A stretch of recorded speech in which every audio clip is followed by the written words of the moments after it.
नाथायबा जोङो थांनाय बाथ्राफोरखौ गोसोखांहरफिननानै जोंहा जोंनि गेजेराव हारि दानायनि जि मोनसे बिबान दंलायो जोंहा बड'फा उपेन्द्र ब्रह्मआ जोंनि सिमांफोरखौ होलांदोंमोन बुहुमाव बर' हारिखौ गोगासिन गेरेमसा हारि दानो बेखौ जोङो मोनथिलायोब्लाबो मोगथाङाव महर होनो खामानि मावनायाव जों गोबां दिगावनो दिनैनि समावहाय हाबफुङाखै दा बेनि राहा बेनि लामा जों नागिरनांगोन आंनि मोन्दांथियाव आंनि साननायाव थांनाय बोथोरनि बाथ्राफोर आरो दिनैनि थासारि बेजों जोङो रिजायनानै बा बेखौ जोङो बिजिरना नायोबा जों बेखौनो रोखा बुंनांगोन जे जोङो बर'फ्रा गोबां जोंनि नाजानायनि गेजेरजों जिउबावनायनि गेजेरजों जुजिनायनि गेजेरजों गोबां बर'साया बिदिनो पुलिसनि बिथाइजों बुख्रुब जानानै गोथै सालिसिब जानानै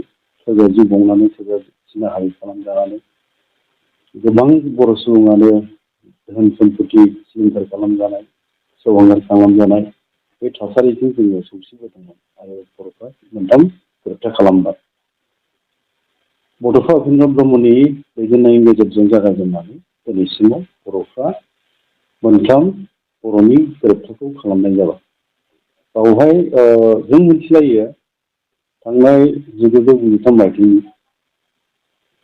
21 फेब्रुवारिनि बावहाय BSc गोरोबथाखौ खालामनाय जादों नैथि गोरोबथाखौ खालामदोंमोन भारत सरकार आसाम सरकार आरो बड' लिबारेसन टाइगारनि गेजेराव बे 2003 मायथाइनि 10 फेब्रुवारियाव जादोंमोन बेयो आरो लोगोसे नैबेखौ दा जों बुंनांगोन थांनाय 2020 मायथाइनि 27 जानुवारिमोन बावहाय बर'नि थामथि गोजोन गोरोबथा बेखौ जोङो बर' फरायसा आफादनि बर' बिथां दानि बिटिआरनि चिफ बिथांनि दैदेननायनि गेजेरजों सब अनलाइनाव थानानै बै समावहाय दैदेनदोंमोन सावरायनायखौ आरो एनडिपिनि मोनसे हान्जा आरो खौसेथि बर' सुबुं आफाद जयै लोगो नांनानै जोङो बर'नि थामथि गोजोन गोरोबथाखौ खालामना लानानै फैयो दा जों नुबाय माखासे बोसोर थांबाय सम थांबाय बाबेनलांबाय नाथायबा मावफुंनाया दाबो सिगांनो हायाखै आरो जों लुबैनाय बायदि मावफुंनाया जोङो जेरै लुबैदोंमोन रायजो राजा आइ आफाया बेबायदि जों दाबो मोनफुंनायनि मोनसे जे जोङो जाफुंनायखौ लुबैदोंमोन बेयो जों लुबैनाय बायदि जायाखै बे सैथो बाथ्रा ओंखायनो दिनैनि नैबे थासारियाव जोङो सानदों बाथ्राफोरखौ जे जोंनि गेजेराव मा जामारदों आरो सिङाव मा दङ गुबै सैथोआ मा मानो बेबायदि जादों बेखौबो मोनसे सोंनाय फैदों रायजोआव गुबै बेखौनो जों बुंनांगोन जोंनि गेजेराव जों गोबां समाव खौसेथिनि बाथ्रा बुङो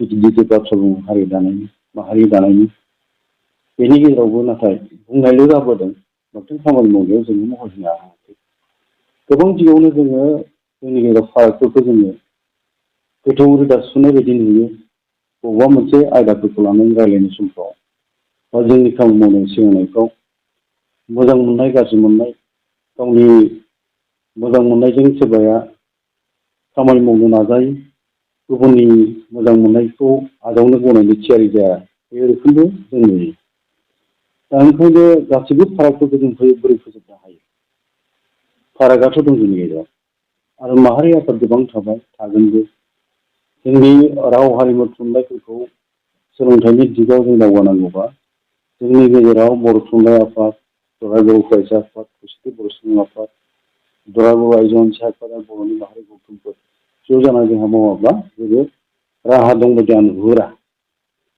ओंखायनो ज'आ बोरै जानो हायो बेनि मेकानिजम बेनि लामाजों दिहुननांगोन अब्लासो जोङो जोंनि जि मोनसे साननाय बेखौ बिथा खालामनानै मावफुंनाया मोनसे ओंथि गोनां जागोन बायदि नुहुरनाय जायो आङो नैबेखौ बुंनो लुबैगोन जे बिटिआर गोरोबथानि जि दफाफोर दंमोन जों मोनबोदों आरो बे बिटिआर दफानि गेजेरजोंनो गोरोबथानि दफाफोरनि गेजेराव जोंनि बर' कसारि अट'नमास काउन्सिलनि जि मोनसे दफा दंमोन बे दाफुंजाफैदों दाफुंजादोंबाबो बेखौबो दाबो सोरखारा आबुङै दाफुंनानै होनायाव गोबाव खालामदों बे सैथो बाथ्रा जों नाजाबाय थादों खौसेथि बर' सुबुं आफादा नाजादों, बोराय बर' फरायसा आफादा नाजादों, जों नाजानायदों। अब्लाबो जों लुबैनाय बायदि जायाखै। फैगासिनो थानाय नै दा सोलिबाय थानाय जानुवारि दाननि 27 अक्ट' मोनोब्लानो जोंनि गोरोबथा बिथार गोरोबथाया 3 बोसोराव आगान होनाया बे आबुं जासिगोन। नाथाय आं सानदों बर' कसारि अट'नमास काउन्सिला मोनसे सेटेल अट'नमास काउन्सिल बिटिसिनि बायजोआव बा बिटिआरनि बायजोआव दुबैनिफ्राय सौदियासिम आरो बराक बिलोखौ सरजाबफानानै जोंनि बर' कसारि मोनसे गावहानि खुंथायाव दानानै होदों सोरखारा। दा बिनि खामानिखौबो जों मावदोंब्लाबो जों रायजो राजाया लुबैनायब्ला जों लुबैनाय बायदि जायाखै। जेरै गामि फोसावनाय दाबो जायाखै। गामिखौ फोसावोखाय बियाब दानो हानाय जायाखै। आरो दा जोङो गामि फोसावनायनि उनावसो जेराव बियाब दायो। बियाब दाखांनायनि उनावसो बिसायख'थिखौ जोङो बिहैनो हायोबा खुंहैनो हायो। बिसिम जों दाबो थांनो हायाखै। आरो जोंनि रां बावजाया जोबोद बाङाय अनजिमानि, जायनि जाहोनाव सन्तुसनिफ्राय बुंनो थाङोब्ला दुब्लिनिफ्राय सौदियासिम आरो बराक सेरफांखौ नायनांगौआ जोंनि थाखाय गोब्राब जादों। रायजो राजाया लुबैनाय बायदि जों खामानि मावनो हायाखै। बेवहाय जों दुखु मोनदों। नाथायब्ला जोङो आसामनि मानगोनां गिबि मन्थ्रि डक्टर हिमन्त बिश्व शर्मा बिथांनि सायाव जोंहा गोथौ फोथायनाय दङ आरो बिथाङा मावफुंना होगोनखौ जों फोथायदों। आरो जोङो रायज्लायनायखौबो लाखिबाय थादों। बिथाङाबो खोथा होनानै दङ माबा मोनसे जाहोननि थाखाय जानो हागौ मावफुंनाया एसे लेहेम जादों। दा थाबैनो बिसायख'थिनि सिगां लकसभा बिसायख'थिया जेराव फैबाय बिनि सिगां मावफुंना होनायखौ जों लुबैदों। बर' रायजो राजाया लुबैदों, गासै बर' सुबुङानो लुबैदों जे बिटिआर एकर्डनि दफाफ्रा लकसभा बिसायख'थिनि आगोल मावफुंनानै होयोबा बे खोब मोजां जायो, मोजां जाथारगोन बियो। आरो जोंनि थाखाय सरकारजों फोथायनायखौ लाखिनो खामानि मावनाया जोंनि नोजोराव बियो गनायथाव आजावजाथाव जागोन होननानै जोंहा फोथायनाय दङ। नाथाय दा आङो बेखौहाय बुंनो लुबैगोन, बेफोर खामानिखौ जाफुंहोनांगौनि गुदियाव जोंनि सायाव जि बिबाना दङ, बे बिबानफोरखौ लालायनानै खामानि मावनो जोङो बावहाय हिंसा हिंसि थानो नांनाय नङा, गावजों गाव एना एनि थानो नांनाय नङा, फारागा थानो नांनाय नङा। बेखौ फोजोबस्रांना लानो जों हाथारनांगोन। आरो जोङो बर' हारिनि रैखाथि थामोन्थाखौ नागिरनानै, जोंनि राव हारिमु थुनलाइनि जौगानायखौ नागिरनानै जोंनि दिनै गोबां दिगाव बिटिआर एकर्डनि जेरै दफाफोर दंमोन, 6.3निबो बाथ्रा दङ, हा हुनि बाथ्राफोर दङ, एरिया एक्सटेनसननि बाथ्रा दङ, जोंनि बर' कसारि अनसाय गावनाय खुंथायनि मावफुंजानायनि बाथ्रा दं। बेफोरखौ नोजोर होयोबा जोङो आलादा आलादा हारसिं जानानै जुजियोबा बियो जाफुंनायखौ गोलाव खालामलांनो हागौ। बे गोलाव जों थांनो गोनां जानो हागौ। मानोना जों लुबैयो, सोरबा लुबैया, सोरबा लुबैयो, जों लुबैया। बेबायदि जायोबा जेंनाया गमामायैनो नुजामारो। आरो सोरखारा बबेखौ मावनो, बबेखौ दोननो, मावना होबा मा जागोन, मावना होआबा मा जागोन, बे मोनसे बायलेनावफ्राबो गोनो गोथोआवफ्राबो गोग्लैनो गोनां जायो। बेफोरखौ गासैखौबो नोजोर होजोबनानै आं बेखौनो माहारि आफादखौ खावलायगोन, समा दा जोंखौ हुसियारि होदों आरो थांनाय समखौबो जों मोनफिनला। बे समावनो सम थानायावनो जोङो खौसे जानानै खामानि मावनांगोन। मानोना सैथो बाथ्राखौ जों बयबो मिथिगौ, समा मोनसे दैथुन बे रावखौ नेनानै थाया। इंराजियाव ओंखायनो बेखौ बुंदों मा, lost time never will again. बे सैथो बाथ्रा। आरो बुंबावनाय जादों, time and tide does not wait for नान।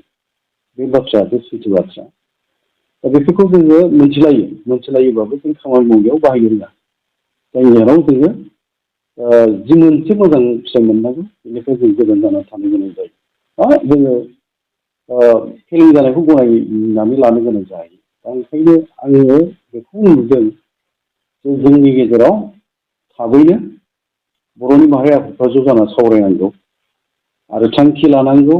थि समाव थि थांखि लानानै जों ज' जानानै जों खामानि मावनांगोन।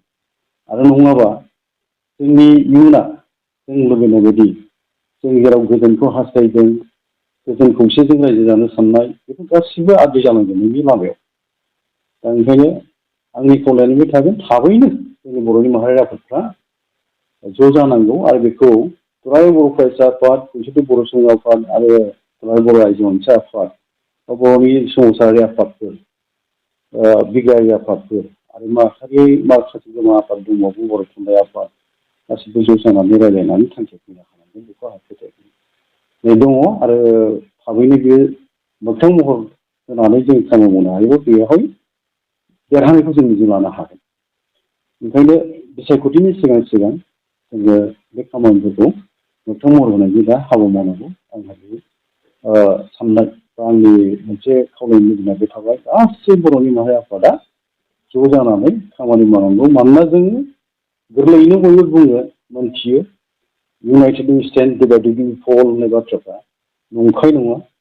आरो दा बेखायनो जोङो जेराव इउनाइटेड वे स्टेन्ड होनना मिथिखायो बेवहाय गावसोरनि बाथ्रा जों माब्लाबाबो साननोबो हाया।